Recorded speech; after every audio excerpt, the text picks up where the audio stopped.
rendu à essayer le 360. On va commencer par y aller encore une fois en progression, c'est toujours l'important. Fait que, on y va à notre rythme. Les choses importantes dans le 360 sont, premièrement, ça prend tout le temps la bonne impulsion. Pareil comme n'importe quel saut, il faut qu'on se prépare au saut, on se prépare comme ça, impulsion. L'autre chose qui est vraiment importante, que ça peut aussi faire un lien avec ce qu'on a vu aussi dans les rails, si vous avez déjà regardé ces vidéos-là, c'est la séparation du haut du corps et du bas du corps. Donc, pour amorcer une rotation, tout part des hanches et du tronc, donc tout le haut du corps en incluant les hanches. Donc, si je veux faire un frontside 180, ça veut dire par exemple que je dois faire ma première rotation face à où je descends. Donc, si je descends comme ça, frontside 180, je plie les genoux, je viens me préparer avec une petite contre-rotation pour être prêt à faire ma rotation, mon impulsion en frontside. Je regarde la zone d'arrivée et j'amortis.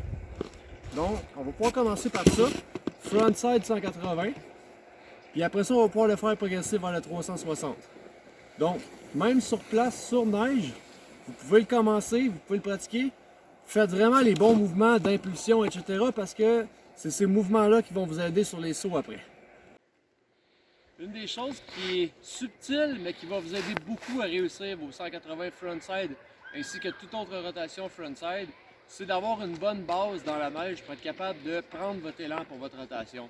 Donc, dans le cas d'une rotation frontside, on veut vraiment être capable d'ancrer les talons dans la neige pour être capable de donner notre impulsion. Une fois qu'on décolle, idéalement, on peut se servir des orteils pour barrer notre rotation à l'atterrissage. Ça nous donne aussi une articulation de plus. Ça donne une facilité d'amortir un petit peu. Donc, regardez, je vais vous en refaire un ici.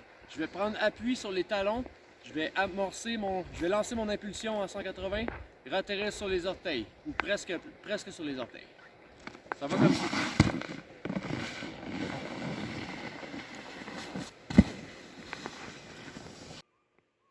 Une fois que vous êtes à l'aise à le faire comme ça sur la piste, avec une bonne impulsion à partir des talons, trouvez-vous un bord de piste. On en a un beau ici, un beau petit au coin là. On va être capable de le faire là-dessus. Donc on commence encore par frontside 180.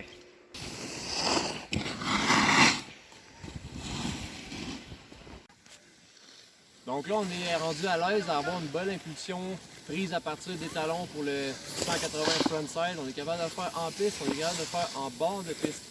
La prochaine étape, quand vous êtes capable de ratterrir coup sur coup vos sauts, vous connaissez la vitesse, on vient le faire sur le premier saut. Donc, on l'expérimente sur un saut. L'idée, c'est encore de ratterrir dans le landing.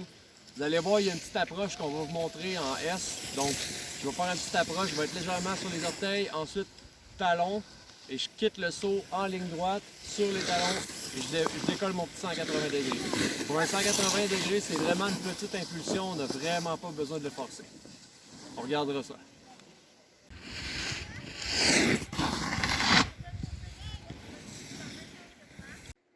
Maintenant que vos 180 sont bien maîtrisés en bord de piste et même sur le saut, on peut progresser vers le 360. Donc, l'étape, ça serait de le faire dans la neige, au sol, complètement. Toujours avec les bons mouvements, l'impulsion à partir des talons. On fait notre tire-bouchon dans l'impulsion. Ça, c'est pour le frontside 360. On peut aller l'essayer maintenant sur le bord de piste, qui est juste ici.